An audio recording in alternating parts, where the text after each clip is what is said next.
Welcome to Alternating Current Part 1. This is Review Lecture 8.1. Upon completing this, you should be able to discuss alternating current series circuits, resistors in AC, inductors in AC, capacitors in AC, RLC series circuit, resonance, impedance, and reactance. Okay, now just for the sake of understanding where AC current comes from, it comes from basically a coil rotating in a magnetic field.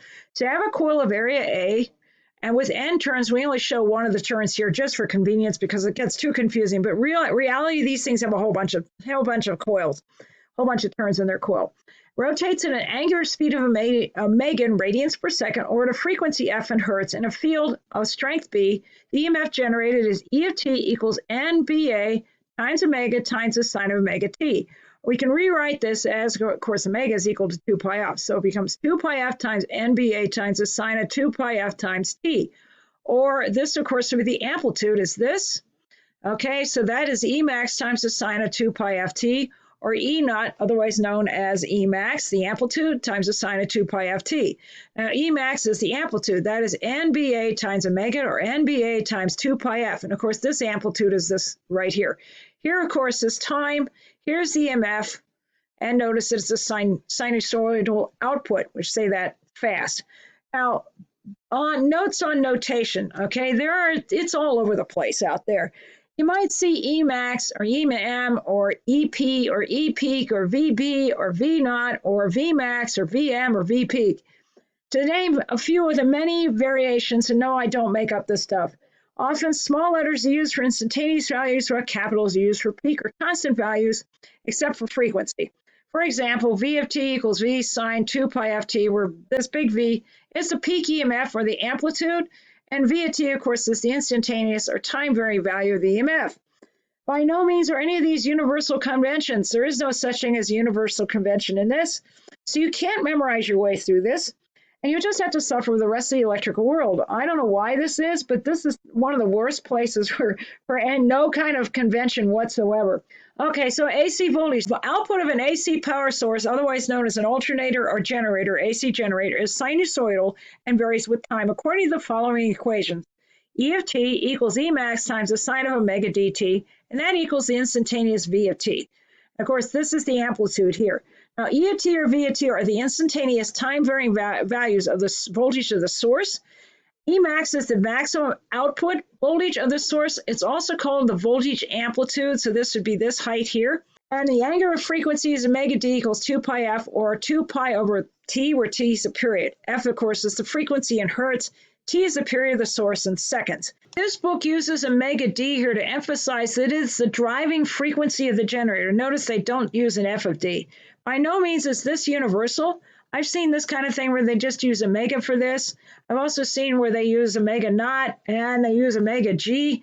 Again, you just have to get used to it, and there's nothing I can do. I'm sorry about this. The voltage is positive during one half of the cycle and negative during the other half. It alternates in sign, and that's the origin of the name alternating current, or AC.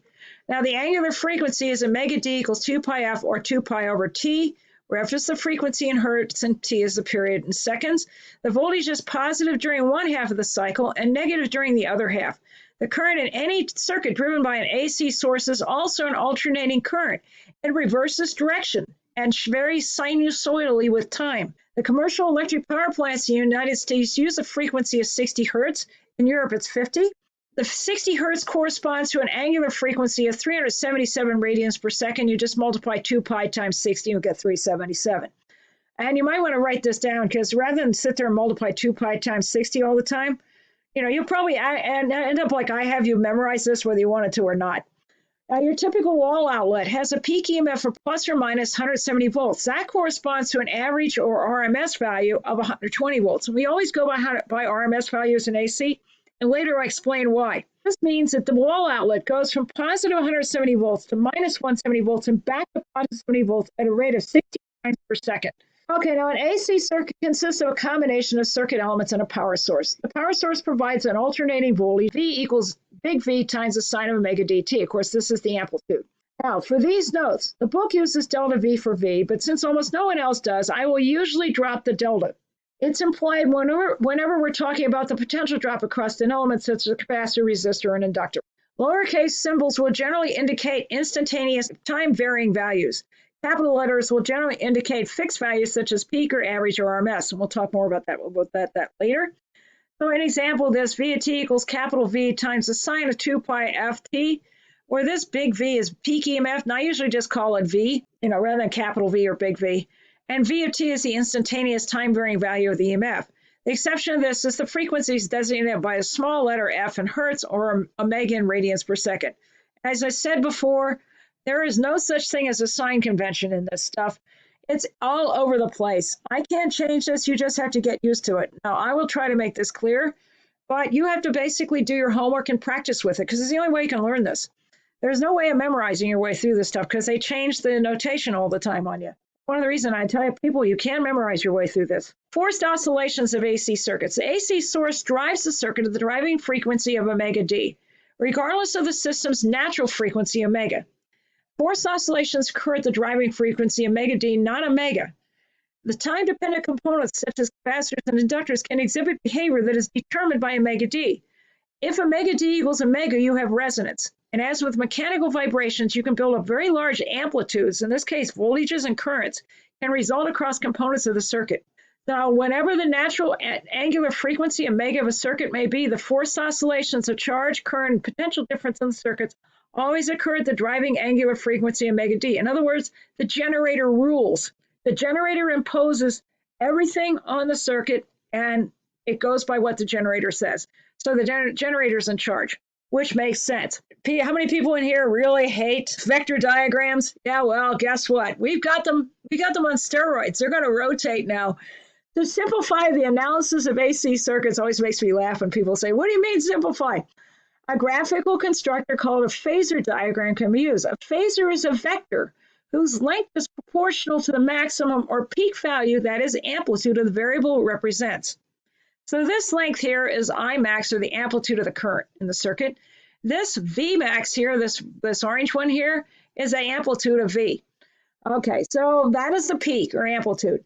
The vector rotates counterclockwise at an angular speed equal to the angular frequency associated with the variable. Usually this is equal to the driving angular frequency omega d. And of course, this angle here is just omega d times t. A projection of the phasor onto the vertical axis represents the instantaneous value of the quantity it represents. Now that's in this book. There's no reason you have to use the vertical axis. You can also use the horizontal axis. But in this book, they use the vertical one. So it's associated with a sine. If you use the horizontal one, it's associated with a cosine. But the only difference between a cosine and a sine wave is basically just the difference of pi over 4. So it doesn't really make that much difference. But in this book, you're going to use the vertical axis. Now, be very careful. There are 3 words that sound alike: phasors, phase, and phase constant. Don't get too confused. I do all the time. Be careful not to confuse phasors. Phasors is this, a geometrical representation of time-varying quantities, I and V of t. Phase is omega dt. That's this angle right here. And phase constant is phi, and we'll talk about that later. Okay, so the first thing we're going to do, we're going to take different circuits, and we're going to do 3 simple circuits. We have resistors, capacitors, and inductors. The easiest one is a resistor, because a resistor is very simple. It doesn't have any time-varying element in it. Capacitor takes time to charge, and inductor takes time to build up current. Resistor, speed of light type of thing. So it basically is the simplest one to do. You're trying to drive this with an EMF that's constantly changing. So an alternating potential difference across the resistor has an amplitude. It's just pure Ohm's law, V equals IR. Okay, so VR equals IR times R, where VR and IR are the amplitudes of the alternating time-varying current IR of t and alternating time-varying potential difference VR of t across the resistance in the circuit. So VR of t equals E max times the sine of omega dt, that equals VR times the sine of omega dt. IR of t equals VR over R times the sine of omega dt equals IR times the sine of omega dt minus phi. Okay, so here we have an angular speed, both the current and the potential difference phasors, that is this one and this one, rotate counterclockwise about the origin with an angular speed equal to the angular frequency omega d of VR and IR. The length of these vectors represents the amplitude. That's the maximum of the alternating quantity. For VR would be this one, and for voltage and IR would be that one for the current. Okay, so the projection of each phasor on the vertical axis represents a value of the alternating or time-varying quantity at that time. So VR equals VR of t for the voltage, and IR equals IR of t for the current. The rotation angle is omega dt of each phasor. That equals to the phase of the alternating quantity at time t. So this constantly changes. It rotates at a constant angular speed. It's a generator's speed. Okay, for a sinusoidal applied voltage, the current of the resistor is always in phase with the voltage across the resistor, so phi is 0. So these two vectors lie along each other.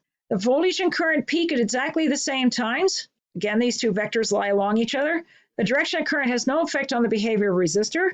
Resistors behave essentially the same way in both DC and AC circuits because resistor is essentially a speed of light device. There's no time delay. There's no charging something up. Now that's different in capacitors and inductors. It's quite a bit different in capacitors and inductors. And there you have a phi that isn't 0. Okay, so here's a purely resistive load. We're going to connect a resistor up to a generator. Resistance R is 200 ohms and has a sinusoidal alternating EMF device. That's a generator, an AC generator. Operates at an amplitude of 36 volts and a frequency of 60 hertz. We're going to have a resistor by itself, a capacitor by itself, an inductor by itself, and they're going to put them all together in an RLC circuit. And we're going to have the same generator each time. So what is the potential difference VR of t across resistance as a function of time t, and what is the amplitude VR of VR of t? So we're going to figure, and also we want to know the current as a function of time and the amplitude of this current. And you should be doing these at home before class. Now the physics of this is an AC circuit with a resistor in it. That's all it has. And now we're going to write our knowns and unknowns. The resistance is 200 ohms. EMF is 36 volts. That's the generator. The frequency of the generator is 60 hertz. The angle is going to be 0 because of phi angle 0 for a resistor. We want to know VRT, the amplitude, and we're going to, when we get this, it'll be in the equation. IRT, when we get this, okay, we will get that too. Okay, the formula, we go around this in a loop rule. E of t minus VRT equals 0 because we come back to our starting point. E of t is just a generator. That's E max times the sine of omega dt. Omega d is just 2 pi fd, and of course that's the definition for that. IRT will then be written as something like the amplitude IR times the sine of the quantity omega dt minus phi. Of course, phi is going to be 0. We're going to leave it in here just in the general case. IR equals VR over R. Okay, so we can write these down as VRT is just E of t. And that's, of course, that's the generator because the generator rules. VRT will then be E max times the sine of omega dt. That's just the generator. And we can rewrite the omega d as 2 pi f dt, so we wind up with this variation. VRT also equals VR, that's the amplitude across the resistor of the voltage, times the sine of 2 pi fd times t. And if we look at these two and compare them, VR is just E max of the generator. So this just says that the generator is basically in charge. That's all it basically says. Now we can still use Ohm's law. So IR equals VR over R, and that equals E max over R just by substituting. And IRT is just this amplitude IR times the sine of omega dt minus phi. Then IRT will equal E max over R times the sine of 2 pi f dt minus phi. And of course, phi will be 0 because this is a resistor, but we left it in there just in the general case. Okay, so now we're ready to plug things in. We know that VR of t is E max times the sine of 2 pi fd times t. That's E max is 36 volts, that was a given, times the sine of 2 pi times 60 hertz times t.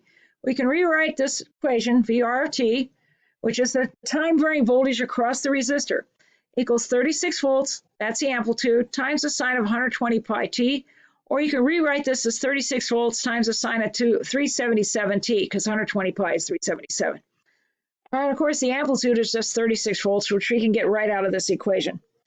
IRT is just going to be E max over R times the sine of 2 pi fd times t. That's just from Ohm's law. And of course, then E max is just 36 volts and R is 200 ohms. And then the rest of this is what we had up here anyway. So IRT is going to be 0.180 amps. That is, of course, the amplitude times the sine of 120 pi t, or you can say 377 t, either one. The amplitude is 0.180 amps. And of course, phi is 0 because it's a resistor. Okay, now we've done the resistor. Let's go to the next one, which will be a capacitor.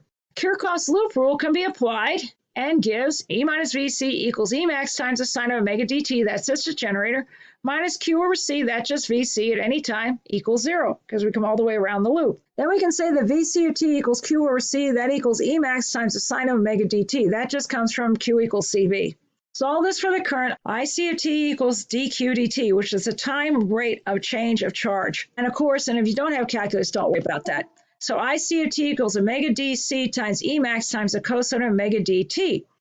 And IC of t then becomes omega dc times Emax times the sine of the quantity omega dt plus pi over 2. Now, where'd this come from? Well, the cosine of something is the same as the sine of something plus pi over 2. It's a trig identity. And of course, this just comes from taking the derivative of this. The derivative of sine is a cosine. Now, this shows that the instantaneous current IC in the capacitor and the instantaneous voltage VC across the capacitor are out of phase by pi over 2 radians or 90 degrees. So that's where this comes from. This means that the current reaches its maximum value 1/4 of a period, which is pi over 2 or period over 4, sooner than the voltage reaches its maximum value. So here we go. Here's the current. Here is, of course, the voltage. And you can see these are off by about 1/4 of a period. So the current leads the voltage by 90 degrees. So phi is minus 90 degrees. And here's what this looks like on a phasor diagram. There's the 90 degrees. Here's the current. It's ahead of the voltage. Okay, so the voltage lags the current by 90 degrees. So phi is minus 90 in a capacitor. And that is right here in this diagram. Okay, so the phasor diagram shows that for a sinusoidally applied voltage, the current always leads the voltage across the capacitor by 90 degrees, or phi is minus 90. So this is this right angle in here. And equivalently, the voltage lags the current by 90 degrees. And of course, that's still phi equals minus 90. Okay, now if you look carefully in one of these equations, you'll notice a factor 1 over omega dc. Actually, it's omega dc. Let's see if I can find it. There it is. Remember, I equals V over R. Ohm's law, I equals V over R. Here's our V, there's our I. What's this? It's kind of like 1 over R, isn't it? Okay, so the factor 1 over omega dc has the same units as resistance. It's ohms. It has to be, because otherwise the units won't come out right. And in physics, the units have to come out right.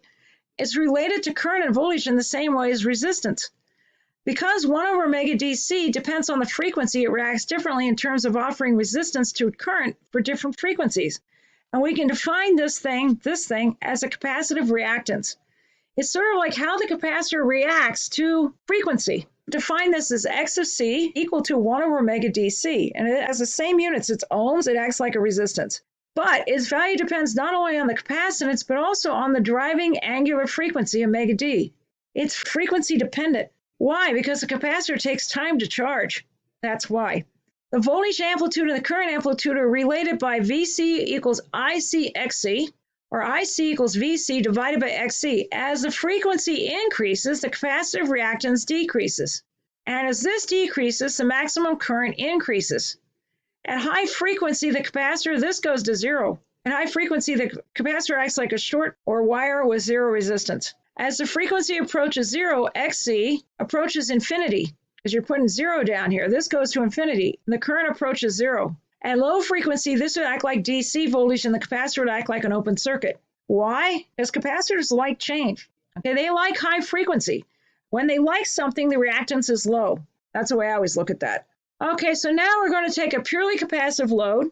We did the purely resistive one. We use the same generator we had before, 36 volts and 60 hertz, and now we have a capacitor C of 15 microfarads, and we're going to put it in this circuit here. And we're going to ask, what is the potential difference VC of t across the capacitor as a function of time t and the amplitude of that? We also want to know the current is a function of time and the current amplitude. Physics of this is a capacitive series AC circuit.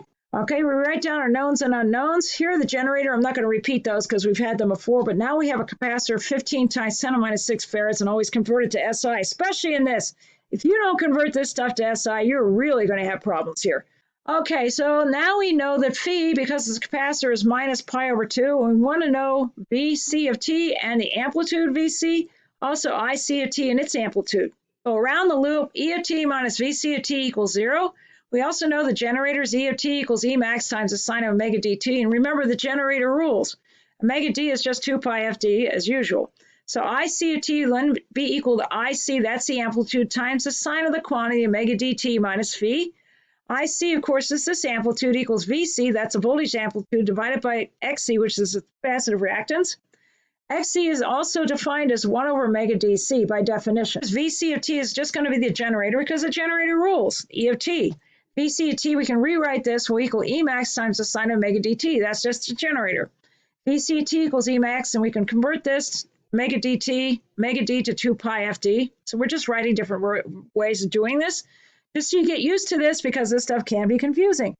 VCT is just the amplitude VC times the sine of 2 pi f dt. And of course, this just says that VC is just Emax. So in other words, the generator rules.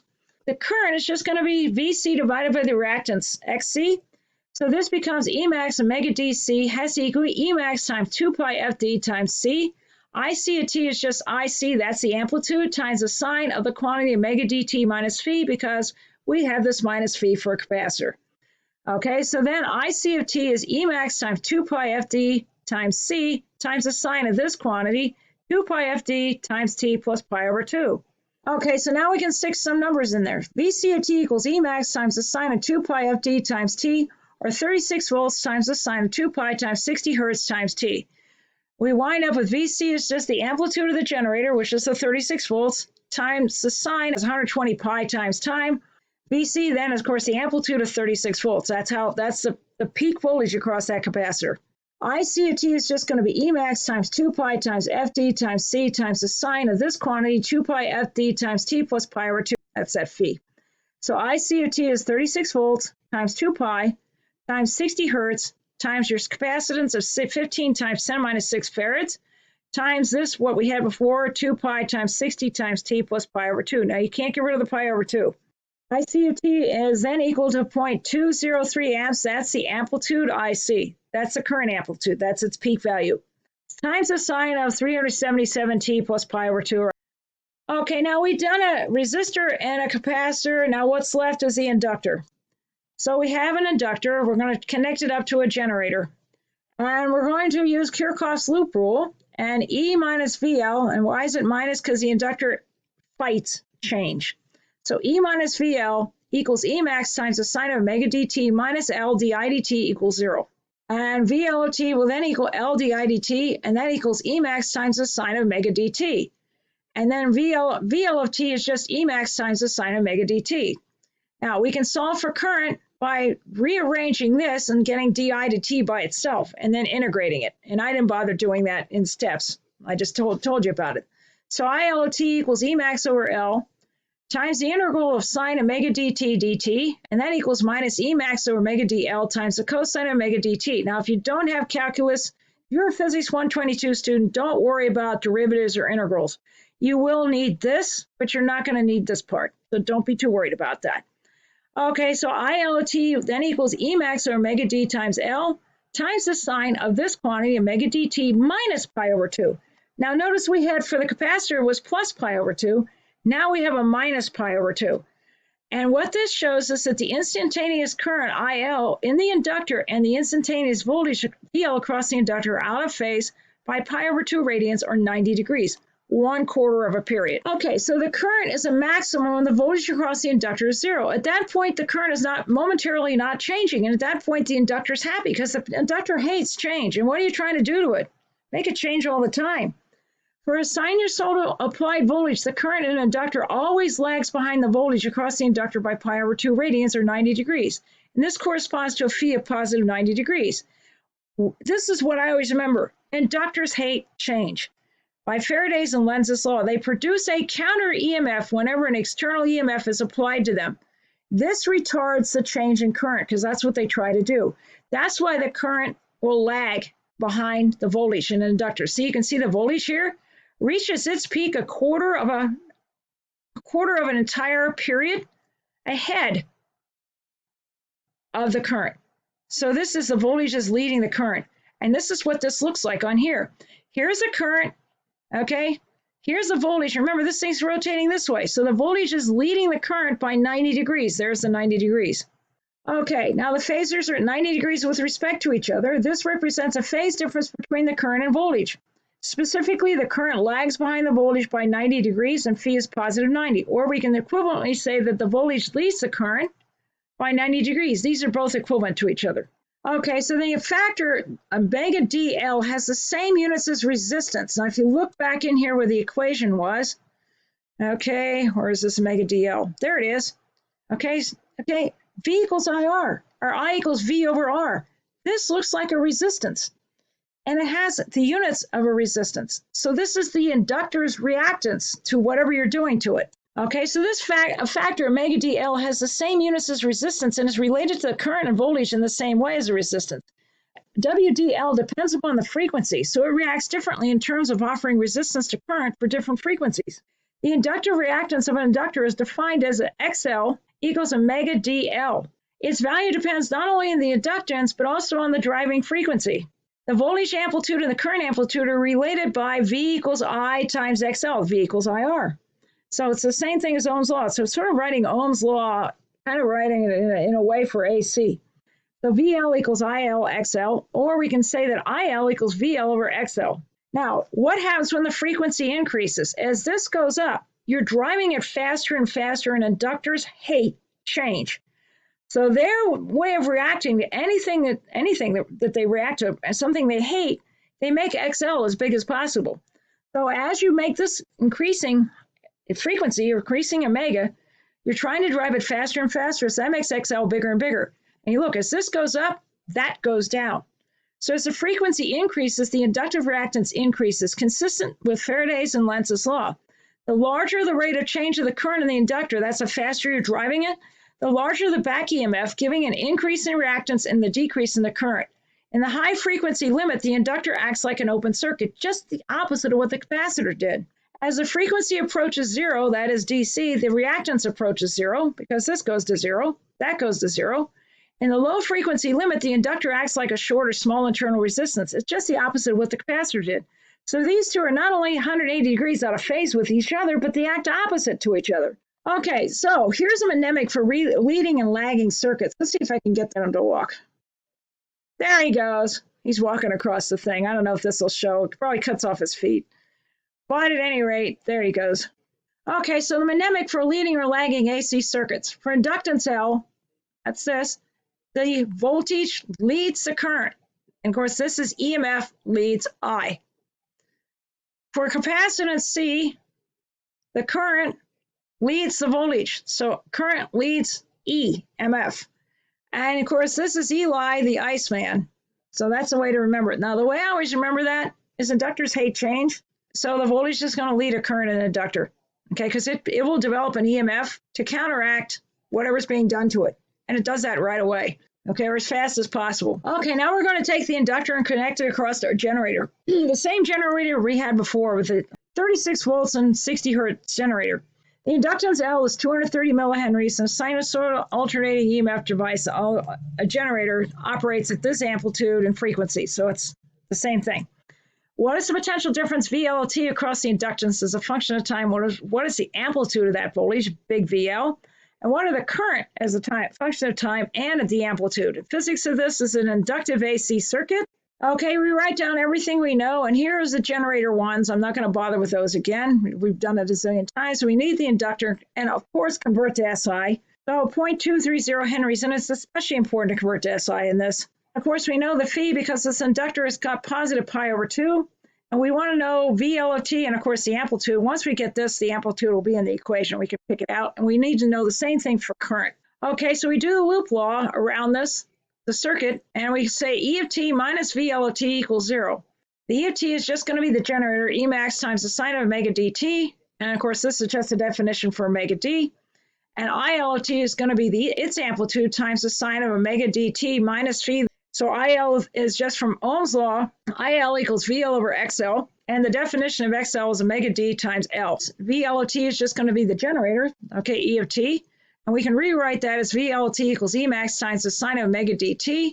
And of course, omega d is just 2 pi ft, so that gives you this version. And VL of t will then be this VL, which is the amplitude across the inductor. That's the maximum value across the inductor, times the sine of 2 pi ft times t. And of course, this just says that VL is in the amplitude of the across the inductor is that of the generator, because there isn't anything else in the circuit. And the generator rules. Now, I is just VL over XL. And of course, is just E max of omega d times L, or E max divided by 2 pi FD times L. So IL of t is just IL, that's the amplitude, times the sine of this quantity, omega dt minus phi. You need this in here because it's not a resistor. So EL of t is just E max divided by 2 pi FD times L. That's just substituting here, times the sine of 2 pi FD times t minus pi over 2. That's just substituting what we know before. Okay, so now we can start putting some numbers in this. VL of t is just E max times the sine of 2 pi FD times t. And of course, This is 36 volts times the sine of 2 pi times 60 hertz times t. So VLT, this is the amplitude, is 36 volts. And of course, we have the sine of 120 pi times t, or you can rewrite that as 377 t if you wanted to. The IL is Emax divided by 2 pi FD times L times the sine of this quantity, 2 pi FD times t minus pi over 2. And we start plugging numbers in there. Emax is 36 volts. We have the 2 pi. The frequency is 60 hertz. Here's our inductance of 0.230 henries. And of course, we have a 2 pi times 60 hertz times t minus pi over 2 in here. When we do this, we wind up with the amplitude. IL is 0.415 amps or 415 milliamps. And we have the sine of 120 pi t minus pi over 2. We can't get rid of that because it's an inductor. RLC series circuit. The resistor, the inductor, and capacitor can be combined in this series circuit. The current and voltage in the circuit vary sinusoidally with time. We're going to put these all together. The instantaneous voltage from the source is the generator, and of course that will rule the circuit. E of t equals E max times the sine of omega dt. The instantaneous current in the entire circuit would be I of t equals the amplitude I times the sine of omega dt minus phi. Phi is the phase angle between the current and the applied voltage. Since the elements are in series, the current is the same everywhere, has the same amplitude and phase. The current's the same everywhere. Now, it is possible to do these in parallel. And as an electrical engineering type, I have a strong background in electrical engineering, we had to do them in parallel. In parallel, if you ever have to encounter it, it's the same thing for DC. The voltage is the same everywhere in a parallel circuit. The current changes, but the voltage is the same everywhere. So it works pretty much the same as it does in DC. But we're not going to do DC, we're not going to do parallel AC circuits in this class. I wish we would because it's kind of fun. But we run out of time, unfortunately, and the book doesn't cover it, so crud. Okay, so for a series circuit, the current at all points in the circuit has the same amplitude and phase. The instantaneous voltage across the resistor is, of course, in phase with the current because the resistor is basically a speed-of-light device. The instantaneous voltage across the inductor leads the current by 90 degrees. That's EY, EMF leading current. And that, of course, VR, of course, is here in phase for this one. VL, right? This is a quarter of a turn 90 degrees ahead of the current for the inductor. And the capacitor is 90 degrees behind, the voltage is 90 degrees behind the current in the capacitor. So the instantaneous voltage across the capacitor lags the current by 90 degrees, and that's ICE. Current lags EMF for capacitor. Okay, as I mentioned before, the current at all points in the circuit has the same amplitude and phase. The instantaneous time-varying voltage across each of the three circuit elements can be expressed as VR equals I times R times the sine of omega dt. That, of course, equals VR times the sine of omega dt. This is the amplitude, which is I times R. V equals IR. Okay, VL equals IXL times the sine of this quantity, omega dt plus pi over 2. There's that plus pi over 2 for the inductor. And that equals VL, that's equal to IXL, that's the amplitude, times the cosine of omega dt. Now, what is the sine of something? Plus pi over 2 is equal to the cosine of that something. VC of t equals IXC, that equals the sine of omega dt minus pi over 2. And this is for the capacitor. And of course, IXC is just the amplitude VC across the capacitor. And of course, if you take the sine of something minus pi over 2, it's equal to minus the cosine. So this equals minus VC cosine of omega dt. Okay, so VR is the maximum voltage or amplitude across the resistor, and VR equals I times R. This Ohm's law. VL is the maximum voltage across the inductor, that's the amplitude, and VL equals IXL. Again, Ohm's law, written in terms of reactances. VC is the maximum voltage across the capacitor, and VC equals IXC. The vector sum of these voltages must equal the voltage from the AC source. Notice it's a vector sum. Because of the different phase relationships with the current, they cannot be added directly. Okay, so we have to use vector techniques. So here's the resistor. Imax and delta VR lie in the same direction because phi is 0 for a resistor. Remember, these are all rotating around the origin at a speed omega set by the generator. Okay, here is the inductor, and the voltage leads the current in the inductor by 90 degrees. Here's the capacitor. Voltage lags the current by 90 degrees in the capacitor. And remember, these are rotating vectors. They rotate at an angular speed directly related to the generator speed. So the generator rules. What we're going to do is we're going to add these things up because we add them up just like vectors. Now notice these two are opposite to each other, so they're going to subtract. And then when you do that, this always ends up being 90 degrees to the sum of these. Okay, so we can combine these into a single phasor diagram. So we took the inductor. Okay, here's the inductor. That's this one right here. We took the resistor. That's that. And then we took the capacitor. That's that. Now they share a common Imax because they're a series circuit. So Imax is the same for all of them. You wind up with this. Notice that you can subtract these two from each other. And then the result will be something that's like here. And it'll be at a right angle to VR. Okay, so we can use vector addition to combine the voltage phasors. VL and VC are in opposite directions, so they get subtracted from each other, and this ends up being delta VL minus VC, so VL minus VC. The resultant, this is perpendicular to VR. Then we can use the Pythagorean theorem, square root of the sum of the square and an inverse tangent to find this and that. So if we use the square root of the sum of the squares, Emax, which will be the generators, equals the square root of the quantity VR squared plus this square of VL minus VC. Now, the lovely thing about this is squared. So if you reverse this, it's not going to hurt anything. The above equation can be used for peak or RMS average values. Do not use this for instantaneous values. All of these things have an instantaneous value, and you can't use that. You can't use this. That relationship doesn't hold for instantaneous values. Okay, in terms of the common current, okay, Emax is just going to be, of course, this is V equals IR, Ohm's law. So Emax equals the square root of IR squared plus this quantity, IXL minus IXC squared. We can pull the I outside because it's common to all of them. So Emax equals I times the square root of this quantity, R squared plus the quantity XL minus XC squared. Now, V equals I, R. Okay, so this has the units of ohms, and it acts like a resistance. Now, we've used up reactance, so we need something else. Okay, we're going to call it an impedance. Okay, so we have this, the current is Emax over the square root of this quantity, R squared plus square of XL minus XC, and that equals Emax over, we're going to give it the symbol Z, because we haven't used Z for a while. Yeah, it's better than using some weird thing like I, which we've overused a million times. And we can rewrite that as Emax over R squared plus this quantity, omega dL minus 1 over omega dC. That's just substituting XL and XC, and of course that's going to be squared. Okay, so Z is called the impedance. We ran out of R words. Okay, we had reactance and resistance, so we ran out of R words. So we had to come up with something that's sort of like a resistance. And they came up with impedance, and they called it Z in order to keep it from getting confused with I for current. Okay, and as far as I know, Z is used universally, so they don't change that much. This plays the role of resistance in the circuit. And Z equals this quantity, the square root of R squared plus the square of XL minus XC squared. And it doesn't matter if you reverse these two. That's not going to hurt anything. The units of this is ohms, as it has to be. Otherwise, you won't get this to work right. If this one didn't have the units of ohms, it wouldn't be dimensionally consistent, and physics has to be dimensionally consistent. We want to calculate the overall phase angle. We haven't done that yet. So we want to calculate phi. Now this, you have to be very careful not to reverse XL and XC. I've seen people do that, and then they wind up with a weird phase angle. Okay, phi is just going to be the inverse tangent of XL minus XC, that's this, divided by R, which is that.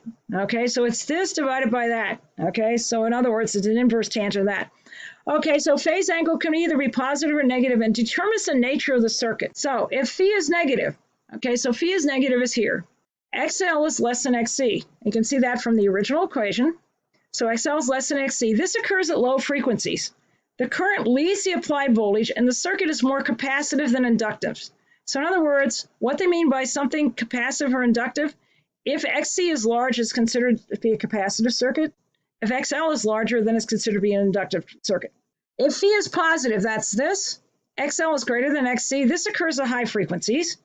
The current lags the applied voltage, so this means it's acting more like an inductor. So the inductor is more unhappy than the capacitor is, okay, because you're trying to drive it fast and it doesn't like change. So the current is more inductive than capacitance, so XL is greater than XC, and that's what this looks like. If phi is 0, then XL and XC are exactly the same, so they cancel out. If XL equals XC, then VL equals VC. They're 180 degrees out of phase with each other, so they will cancel out. So all that's left is a resistance in the circuit. So the circuit acts like a pure resistance. And this occurs when the driving frequency equals the natural frequency of the circuit, otherwise known as resonance. And this is very important in radio circuits and oscillators. And we'll talk more about that later. It's kind of cool. And this is, of course, what it looks like. E and I, and it acts just like a resistor. and E and I lie parallel to each other. They lie on top of each other because the angle is 0. And the current and the EMF rise and fall together. Okay, so the current amplitude I is a maximum when the driving angular frequency omega d equals the natural angular frequency omega of the circuit. This is resonance. To achieve the maximum current, the impedance must have a minimum value that's equal to the resistance in the circuit. This occurs when XL and XC are the same. And solving for the frequency gives omega d equals omega equals 1 over the square root of LC. Now, this is actually kind of an approximation. It's good as long as the resistance isn't too high. If the resistance is very high, the natural frequency will drift a little bit from this. The resonance frequency also corresponds to the natural frequency of oscillation of an LC circuit, which is basically a circuit without resistance. It actually doesn't exist, but we can get pretty darn close. If you vary the resistance, resonance occurs at very nearly the same frequency regardless of the value of R. Now, it does drift a little bit for very large values of R, but it's pretty close. As R decreases, the current will become narrower and taller. This can be kind of dangerous. Theoretically, if R equals 0, the current will be infinite in resonance. But real circuits always have some resistance, which limits the effect. The resistance in this case is like the dampening remember the spring mass system, the simple harmonic oscillator, and you had a damped spring mass system? Resistance acts like friction. So it acts like the dampening in a circuit. Okay, so here's an example, current amplitude, impedance, and phase constant. We have a resistance of 200 ohms, a capacitor of 15 microfarads. It's the same one we had before. Our old inductors are 230 millihenries. We have a generator that's 36 volts and 60 hertz generator. What is the current amplitude I, and what happens to the current of the resistance is reduced to 0.1 ohm? What is the phase constant phi of the circuit and the current in the circuit relative to the driving EMF?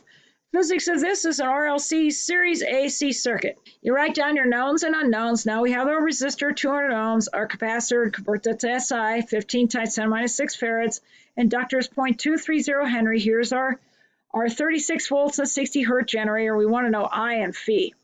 Okay, and we start writing down formulas. I equals E max over the square root of R squared plus the quantity XL minus XC squared. XC is 1 over omega dC, XL equals omega DL, or omega D is 2 pi FD, and phi is just the inverse tangent of XL minus XC divided by R. Okay, now what I normally recommend you do, I recommend you take things out to this extreme. In reality, sometimes it's better just to do it here, and write down what XC and XL is. Just be careful you don't make mistakes on this, because it becomes sort of like here, you're going to make a copy mistake somewhere in here, or you're going to make it up here. So be very careful with this. Always check your work. You guys are engineers and scientists. You're expected to check your work. So here's the original formula. I equals E max divided by the square root of R squared plus the square of XL minus XC squared. We're going to substitute in for XL and XC, and also get it down to here, okay, for omega D. When we do this, do both of those, you wind up with this thing, I equals E max divided by the square root of this, R squared plus the square of 2 pi FD times L minus 1 over 2 pi FD times C. Of course, phi is just the inverse tangent of XL minus XC over R, and we can substitute in for this, and we can find out what phi is the inverse tangent of this quantity here, 2 pi FD times L minus 1 over 2 pi FD C divided by R.